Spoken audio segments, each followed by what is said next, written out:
R D Sharma solution देख रहे हैं। क्लास 11th है, चैप्टर 31 मैथमेटिकल रीजनिंग और एक्सरसाइज है 31.6। पहला जो सवाल है इसमें कहा है check the validity of the following statements. Statement है आपका 100 is a multiple of 4 and 5।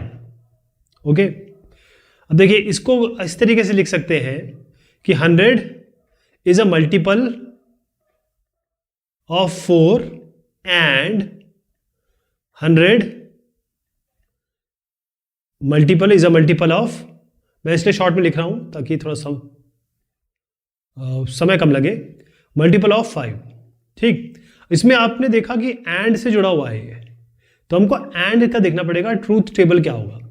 And का ट्रूथ टेबल या ये कहें कि एंड में क्या होता है कि अगर हम ट्रू ट्रू और इसको हम कर दें फॉल्स फॉल्स, जगह ट्रू फॉल्स, तो क्या मिलेगा आपको। एंड में जब तक दोनों ट्रू नहीं होंगे ट्रू नहीं मिलेगा, सब में फॉल्स ही मिलेगा आपको। ठीक है, तो आप देखिए ये है आपका 100 इज अ मल्टीपल ऑफ 4, क्योंकि 4 × 25 100 होता है, तो ये तो आपका ट्रू हो गया, ये ट्रू हो गया आपका। 100 इज अ मल्टीपल ऑफ 5, 5 के टेबल में भी आता है 5 × 20 100 होता है, तो ये भी ट्रू हो गया। तो ट्रू एंड ट्रू, देखिए ट्रू एंड ट्रू का क्या होगा, ट्रू, तो ये वैलिड स्टेटमेंट है, ट्रू स्टेटमेंट है। ठीक है जी, ये आपका वैलिड स्टेटमेंट हो गया। फिर इसके बाद हम आते हैं, जरा मैं इसको चेंज कर देता हूं। नेक्स्ट क्वेश्चन है 125 is a multiple of 5 and 7। तो सीधी सी बात है कि 125 मल्टीपल 5 का बताया गया है और एंड करके 125 मल्टीपल बताया गया है 7 का। देखिए 5 का मल्टीपल तो है ना, 5 दिख रहा है, 5 2 × 10, 5 5 25, 5 × 25 125 होता है, लेकिन 7 इंटू कुछ भी ऐसा नहीं होता है जो 125 आए, तो 7 का मल्टीपल तो है नहीं, तो ये ट्रू है, लेकिन ये फॉल्स है। तो ट्रू एंड फॉल्स में देख लीजिए क्या आ रहा है, ट्रू एंड फॉल्स, ये वाला क्या आ रहा है, फॉल्स। तो क्या हो गया आपका, इनवैलिड स्टेटमेंट आ गया ये जो है ना, ये वाला नॉट अ वैलिड स्टेटमेंट लिखेंगे आप। तीसरा देखते हैं 60 इज अ मल्टीपल ऑफ 3 और 5। तो 60 इसको अलग करेंगे, 60 आपका मल्टीपल हो गया 3 का और है यहाँ पे, है ना पहले, और 60 मल्टीपल है यहाँ पर 5 का। अब आप देखें और का लिख देता हूँ मैं, यह है true true false false, true false true false. तो इसमें जब भी एक भी ट्रू होगा ये ट्रू आएगा, जब तक दोनों फॉल्स नहीं होंगे फॉल्स नहीं आएगा, कि दोनों फॉल्स हो गए तभी फॉल्स आएगा। तो अगर इसको देखा जाए तो 3 20 60 होता है, तो ये तो बिल्कुल सही है। 5 12 60, ये भी सही है। तो ट्रू और ट्रू को देखना है हमें, ट्रू और ट्रू, तो ट्रू और ट्रू में तो ट्रू ही आएगा, तो वैलिड स्टेटमेंट हो गया ये। ठीक है जी, अगर इसमें कहा गया है check whether the following statement are true और नॉट, ये ट्रू है या नहीं है ये आपको बताना है। तो इसमें P दिया हुआ है, if x and y are odd integers then x and y is an even integer. यदि x और y ऑड इंटीजर्स हैं तो x और y, x प्लस y आपका इवन इंटीजर होगा। तो करके देखेंगे इसको, हम मान के चलते हैं कि ये जो P है और ये 2 Q है, इसको हम कैसे लिखते हैं स्टेटमेंट को, इफ को हटा दीजिए और देन को हटा दीजिए, तो क्या आएगा, x and y are odd integers. ये आपका एक Q और R मान लीजिए, P और Q मान लीजिए, जैसे आपको मानना है। तो क्योंकि P ऑलरेडी है तो Q मान लेते हैं इसको। Q हो गया आपका x और y आर ऑड इंटीजर्स, ये हो गया यहाँ से यहाँ तक, और x plus y is an even integer, ये आपका दूसरा हो गया, R मान लीजिए इसको, x plus y is an even integer. अब मान के चलते हैं कि ये ट्रू है, तो ये ट्रू, अगर ये ट्रू है, अगर Q को आप ट्रू मान रहे हैं, x एंड y आपके ऑड इंटीजर्स है, तो ऑड इंटीजर्स का मतलब क्या हुआ कि आप इसको ऑड कैसे लिखेंगे, कोई भी ले लीजिए, m वेरिएबल ले लीजिए, उसको 2 से मल्टीप्लाई कर दीजिए, कोई भी नंबर को 2 से मल्टीप्लाई करेंगे तो पहले तो ये इवन हो जाएगा, +1 कर देंगे तो ऑड हो जाएगा। तो x और y है, तो x आप ले लीजिए 2n + 1, y आप ले लीजिए 2n + 1। अब ये तो ठीक है, ये ऑड इंटीजर्स मान लिए। अब देखते हैं x प्लस वाई आपका इवन इंटीजर आता है कि नहीं आता है, इनको जोड़ दीजिए, 2m + 1 + 2n + 1, तो ये हो गया 2m + 2n + 2। अब इसमें 2 बाहर ले लीजिए, तो m + n + 1, अब ये भी तो कांस्टेंट ही है, तो 2 के कर दीजिए। तो आप देखिए 2 का मल्टीपल है, तो इसका मतलब ये इवन इंटीजर है, x y आपका इवन इंटीजर आ गया, इसका मतलब ये स्टेटमेंट ट्रू हो गया। अब इसका सेकंड पार्ट है, if x and y are integers such that xy is even, x into y is even, then at least one of x and y is an even integer. Okay, तो हम क्या करते हैं, पहले इसको statement अलग अलग कर लेते हैं. तो ये ऑलरेडी p या q जो भी दे रखा है सवाल में, वैसे अगर आप बुक देखें तो ये q दे रखा है. तो q एंड r आपको दो स्टेटमेंट लेने हैं. तो पहला ले लेते हैं x y is even, x into y is an even integer. ये हो गया. At least one of x and y is an even integer. ये जो यहां पर है वो हमने ले लिया. तो क्यू और आर ये ले लिया. हम मान के चलते हैं कि ये ट्रू नहीं है. X y is an even integer, हम मान के चलते हैं कि ये ट्रू नहीं है. लेकिन एक्स और वाई आपके क्या है, इंटीजर्स हैं. और हम x इंटू वाई हम मान के चलते हैं ये इवन इंटीजर नहीं है. या फिर जैसे भी काउंटर पॉजिटिव करना है या जैसे भी आपको करना है वो आप कर सकते हैं. ठीक है. तो अगर ट्रू नहीं है, इसका मतलब ये है कि अगर ये ट्रू नहीं है, या फिर ये मान के चलिए एक काम करते हैं, पहले इसको मान के चलते हैं और फिर इससे प्रूव करने की कोशिश करते हैं. At least one of x and y is an even integer. हम मान के चलते हैं कि ये फॉल्स है या गलत है कि कम से कम एक एक्स या वाई इवन इंटीजर है. ये मान के चलते हैं. ओके. अगर मान के चलते हैं तो एक्स और वाई आपके इवन इंटीजर है, तो हम मान के चलते हैं अगर हम मान नहीं, इसको हम फॉल्स बोल रहे हैं, एक्स और वाई इवन इंटीजर नहीं है तो ये ऑड होंगे. तो एक्स को आप ले लीजिए जैसे अभी लिया 2n+1, जैसे भी मैंने समझाया. वाई को ले लीजिए आप 2n+1. इसको हम कॉन्ट्रडिक्शन से प्रूव करने वाले हैं बेसिकली. तो एक्स ऑड हो गया, वाई ऑड हो गया, जबकि इन्होंने एक्स और वाई को इवन इंटीजर कहा है. हम मान के चलते हैं फॉल्स है. फॉल्स है मतलब एक्स और वाई ऑड है, ऑड हो गया तो ये हो गया. अब एक्स वाई करके मल्टीप्लाई करके देख लीजिए. 2n+1 एक्स इंटू वाई कर रहा हूँ मैं, 2m+1 और 2n+1. तो ये हो जाएगा 4mn प्लस ये हो गया 2m प्लस 2n+1.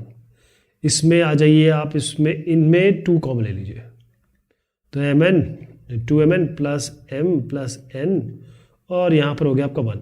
तो इसको k मान लीजिए आप, 2k+1. ये क्या आ गया, ऑड आ गया. लेकिन इसमें क्या गया है, x y is an even integer. X into y आपको इवन बताया गया है, लेकिन एक्स वाई तो हमारा ऑड आ रहा है. इसका मतलब हमने जो माना है एक्स और वाई कि ये फॉल्स है, ये फॉल्स नहीं है, ये ट्रू है बेसिकली. ठीक है. तो स्टेटमेंट आपका ट्रू हो गया.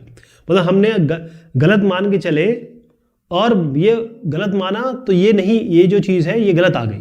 इसका मतलब ये है कि वैलिड, ये स्टेटमेंट वैलिड स्टेटमेंट है. ये भी तरीका होता है, सीधा भी करके देख सकते हैं और उल्टा भी. अगर मान लीजिए एक्स वाई, अगर आप मान के चलिए एटलीस्ट एक्स और y is an even integer, तो इवन इंटीजर मान के चलेंगे तो भी आपका, अगर इसको 2m मान लीजिए, 2k मान लीजिए, फिर इनको मल्टीप्लाई करके देख लीजिए तो आप देखेंगे 4m इंटू k आएगा, है ना. या फिर 2k 2m 2n मान लीजिए, चलिए 4mn आ जाएगा. ठीक है. तो 4mn को आप लिख सकते हैं 2 इंटू 2mn. तो इसको आप लिख सकते हैं 2 इंटू सम k. तो ये इवन आई गया ना.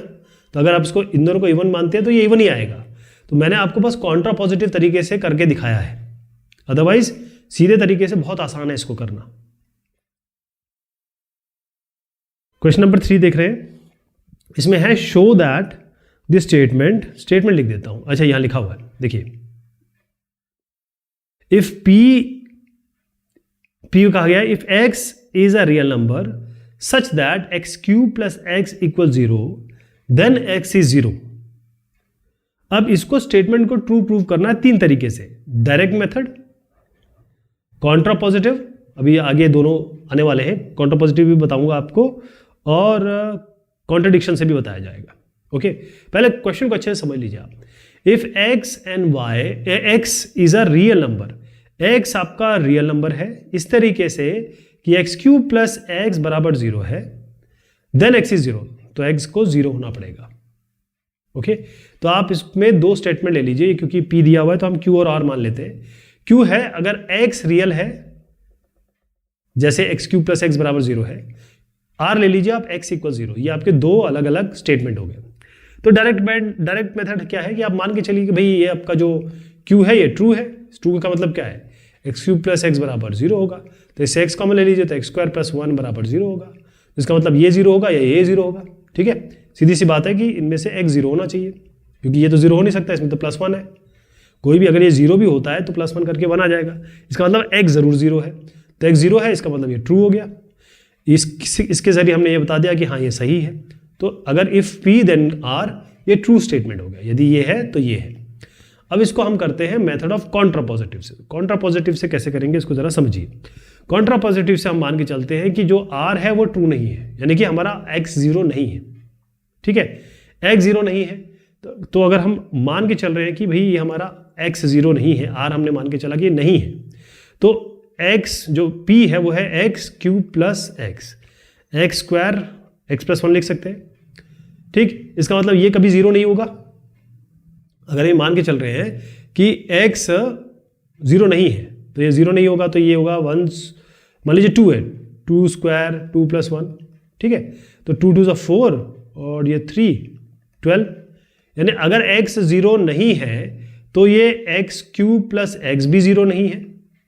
तो आपने मान लिया ना, if not q then not r, इसका मतलब ये ट्रू स्टेटमेंट है। अगर ट्रू नहीं है तो ये भी ट्रू नहीं है, बिल्कुल, है ना। ये तो कॉन्ट्रापॉजिटिव से शो कर दिया। अब कॉन्ट्रडिक्शन से करते हैं। अब हम मान के चलते हैं q सही नहीं है। अगर q सही नहीं है तो इसका मतलब अगर q सही नहीं है तो नॉट q ये सही होगा।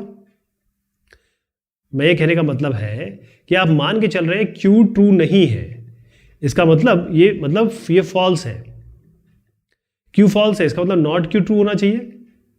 ठीक है, अब नॉट q अगर ट्रू है तो इसका मतलब क्या है कि q इंप्लाइज r, इसका नॉट भी ट्रू होना चाहिए।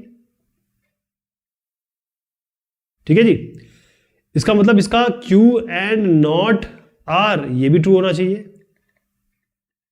आपको मैं समझाता हूं, फिर से समझिए। ये तो मैथमेटिकल है, लेकिन कॉन्ट्रडिक्शन का मतलब ये है कि आप मान के चलिए, ये सब इसको समझने की ज़रूरत नहीं है, आपको सीधा ये बताना है। इसमें ये करने का ज़रूरत केवल इसलिए पड़ा क्योंकि ये मेथड जब आप इसको एक्चुअल में करेंगे आपके आईआईटी या किसी एग्जाम में, तो आपको इस तरीके से बताना पड़ेगा, सारे आपको तकनीक पता होना चाहिए। अब इसको छोड़िए, आप यहाँ पर देखिए, हम मान के चलते हैं, हम ले के चलते हैं कि x 0 नहीं है, x 0 नहीं है, इसका मतलब x 0 नहीं है। ठीक है जी, तो x square x cube plus x ये बराबर 0 है, तो x स्क्वायर कर लीजिए, x प्लस 1 बराबर 0। जब x 0 नहीं है तो ये 0 हो सकता है क्या?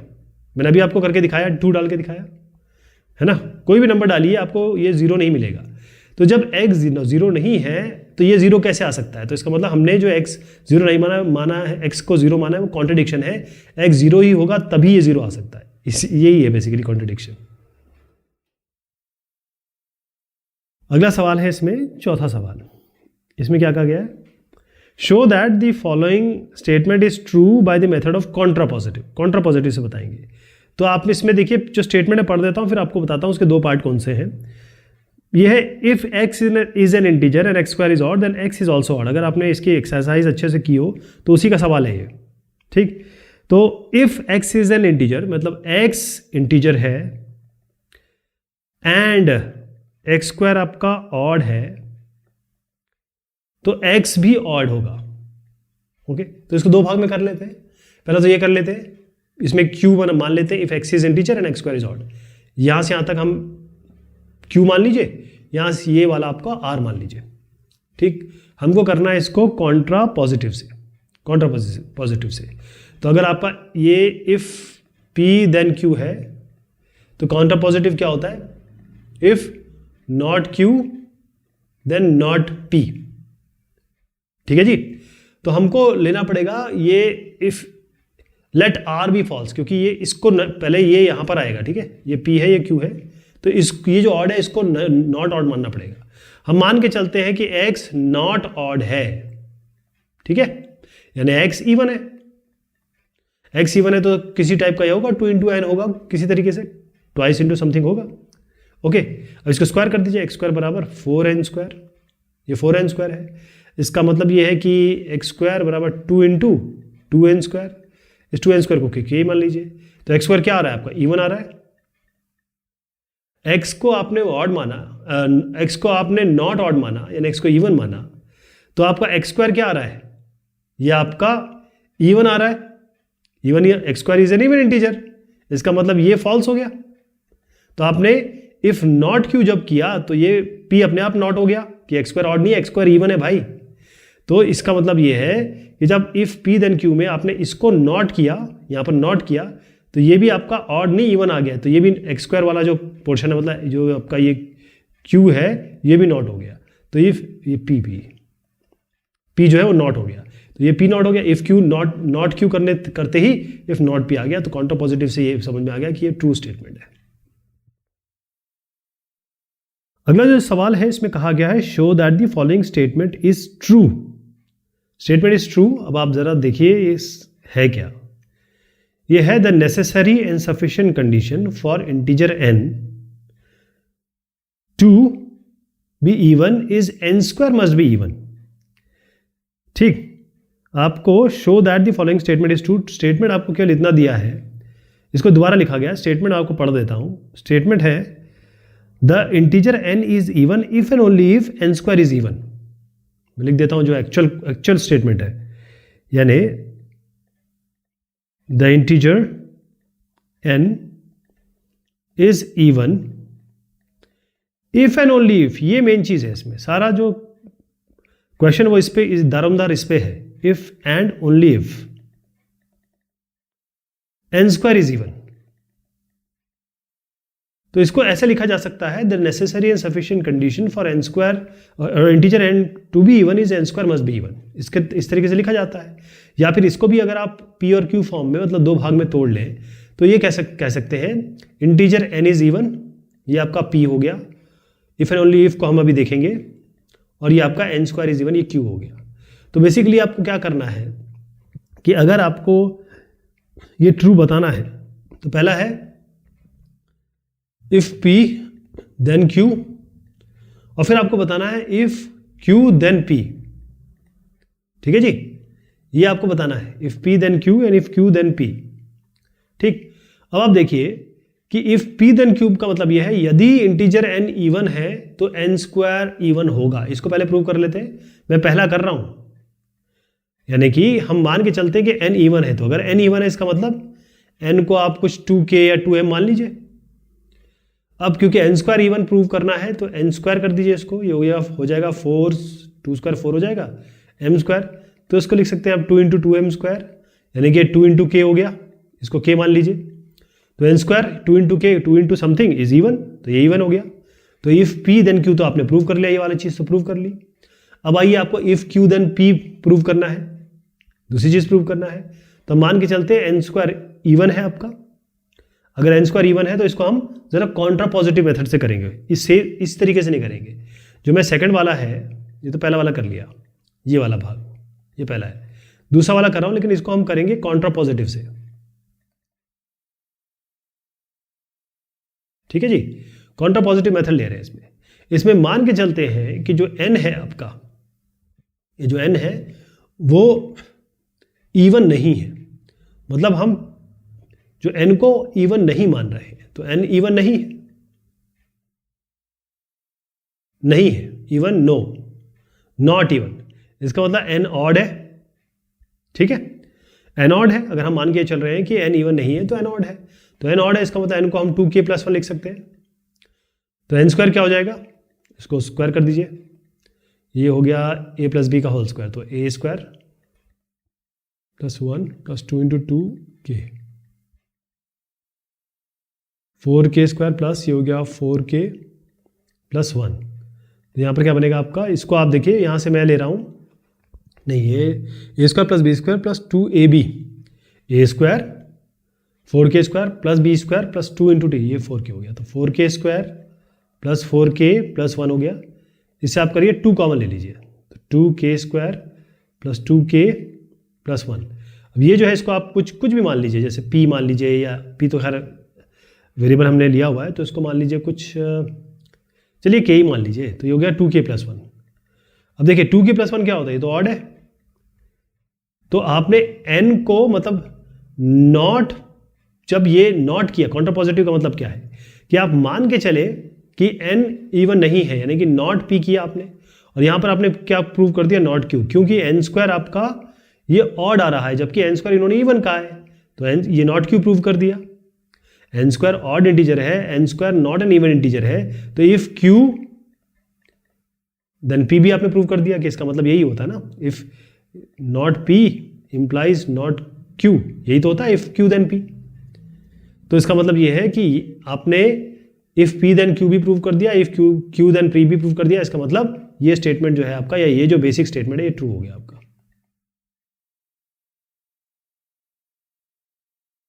अगला देखिए सवाल संख्या 6 है इसमें, by giving a counter example show that the following statement is not true. आपको एक काउंटर एग्जांपल देना है। तो स्टेटमेंट है if all the angles of a triangle are equal then the triangle is an obtuse angle triangle.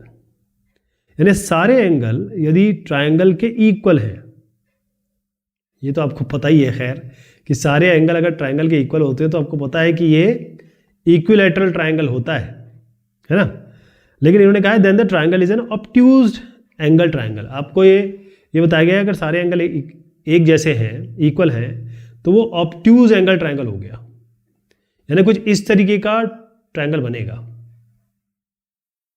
ये angle 90 degree से ऊपर है, ये 3 पॉइंट है एंगल के, ऐसा कुछ बताने की कोशिश की जा रही। तो हम इसमें देंगे काउंटर। ठीक, तो पहले तो हम इफ क्यू देन पी या इफ पी देन क्यू या if q then r form में लिख देते हैं। क्यू इसमें बना दीजिए all the angles of a triangle are equal, और आर बना दीजिए the triangle is an obtuse angle triangle. तो ये आपके दो इसके स्टेटमेंट हो गए। ओके, अब स्टेटमेंट आप देखिए, इसको प्रूव करना है फॉल्स। इसके लिए हम क्या करते हैं, अगर हम ये कर दें कि इफ क्यू, अगर क्यू है तो नॉट आर होगा, यही तो करना है ना। तो अब हम मान के चलते हैं कि none of the angles of a triangle should be obtuse, right. हम जानते हैं कि एंगल का जो ट्राइंगल का जो एक ट्राइंगल के जो सम होता है एंगल का वो 180 डिग्री होता है। ओके, अगर सारे एंगल x प्लस ये x मान लीजिए, y मान लीजिए, z मान लीजिए, तो x plus y plus z ये 180 डिग्री के बराबर होगा, ट्राइंगल एंगल सम प्रॉपर्टी। तो ये तीनों एक जैसे हैं, तो इसको भी x लिख सकते हैं, इसको भी x लिख सकते हैं, इसको भी x लिख सकते हैं, यानी कि 3x बराबर 180 डिग्री। तो आपका x आ गया इसमें 60 डिग्री। तो 60 डिग्री, हर एक एंगल 60 डिग्री हो गया, यानी कि कोई भी ऑब्ट्यूज तो नहीं है, not an obtuse angle. Equilateral triangle में सारे एंगल इक्वल होते हैं। इसका मतलब जो ट्राइंगल है, अगर आप सारे एंगल इक्वल कह रहे हैं तो हर एंगल 60 डिग्री है, कोई भी ऑब्ट्यूज नहीं है। इसका मतलब ऑब्ट्यूज एंगल ट्राइंगल तो है नहीं। इसका मतलब हम ये कंक्लूड कर सकते हैं कि वाकई में ये जो स्टेटमेंट है, क्योंकि Q अगर सही है तो P फॉल्स है, Q सही है तो P फॉल्स है, यही तो हमको प्रूव करना था। तो हमने ये प्रूव कर दिया कि हाँ वाकई में ये स्टेटमेंट फॉल्स है। 7वां क्वेश्चन है, इसके अलग अलग पार्ट है। ओके, 5 पार्ट है। Which of the following statements are true and which are false, in each case give a valid reason for saying so. इसमें से बताना है कौन सा सही है और कौन सा गलत है, और आपको रीजन भी देना है। तो मैं आपको यहाँ पर दिखाऊंगा एक एक करके, और हम जानने की कोशिश करेंगे क्यों ये सही है, क्या गलत है इसमें। पहला स्टेटमेंट मैं पढ़ रहा हूँ आपके लिए। स्टेटमेंट है each radius of a circle is a cord of the circle. तो कॉर्ड की डेफिनेशन ये होती है कि सर्कमफेरेंस को 2 पार्ट में वो इंटरसेक्ट करे। ओके, मतलब सर्कल को 2 डिस्टिंक्ट पॉइंट पे, 2 अलग अलग पॉइंट पे जो लाइन इंटरसेक्ट करे उसी को हम कॉर्ड कहते हैं। तो स्टेटमेंट फॉल्स हो गया ये। अगला स्टेटमेंट कहा गया है the centre of a circle bisects each chord of the circle. ये भी फॉल्स है। देखिए, यदि आपका एक सर्कल है, अगर ये डायमीटर नहीं है, ये डायमीटर मान लेते हैं, इसका मतलब ये केवल ये वाली कॉर्ड जो कि हमारी बिगेस्ट कॉर्ड होती है, जो कि डायमीटर होती है, वही आपके इसको डिवाइड करती है। बाय सेंटर जो है उसको 2 भाग में डिवाइड करता है। इसको हम रेडियस कहेंगे। अगर कोई भी आप और दूसरी कॉर्ड लेते हैं तो और कोई बाइसेक्ट, जो सेंटर है वो इसको बाइसेक्ट नहीं करता। ओके, तो इसका मतलब स्टेटमेंट फॉल्स है आपका। नेक्स्ट है 3rd वाला, circle is a particular case of N ellipse. तो ये बिल्कुल सही है, बिल्कुल सही है। अब देखिए, जो इलिप्स की इक्वेशन होती है वो होती है x² by a² plus y² by b² बराबर 1। इसमें इलिप्स कुछ इस तरीके से होता है। आपका ये लेंथ होगी 2a, ये लेंथ होगी 2b। Semi major axis, semi minor axis a और b होगी। ये आपकी मेजर एक्सिस है, माइनर एक्सिस है। अब मान लीजिए आपकी ये जो a और b बराबर हो गया, या 2a 2b बराबर हो गया, तो ये सर्कल बन जाएगा। कैसे? a और b को आप करके देख लीजिए, x² by a² plus b² by, इसको भी a² कर दीजिए बराबर 1, तो बनेगा x² प्लस y², ये y² है बराबर 1, और ये सर्कल की इक्वेशन हो गई, है ना। तो ये सर्कल की इक्वेशन है। तो हाँ, ये पर्टिकुलर केस है जब इसका सेमी मेजर और सेमी माइनर एक्सिस बराबर होगा या मेजर माइनर एक्सिस बराबर होगी। चौथे पे आते हैं, if x and y integer such that x is greater than y, x और वाई इंटीजर है जिसमें एक्स ग्रेटर देन वाई है, then minus x is less than minus y. Minus x, अब देखिए x is greater than y है, अगर आप inequality के रूल जानते हैं तो अगर माइनस से मल्टीप्लाई करते हैं दोनों साइड -1 से, तो इनइक्वालिटी चेंज हो जाती है। -1 से मल्टीप्लाई किया मैंने दोनों जगह, तो इनइक्वालिटी चेंज हो जाती है, ये माइनस एक्स हो जाएगा, माइनस वाई यहाँ हो जाएगा, इनइक्वालिटी चेंज हो जाएगी। तो बिल्कुल सही है, ठीक।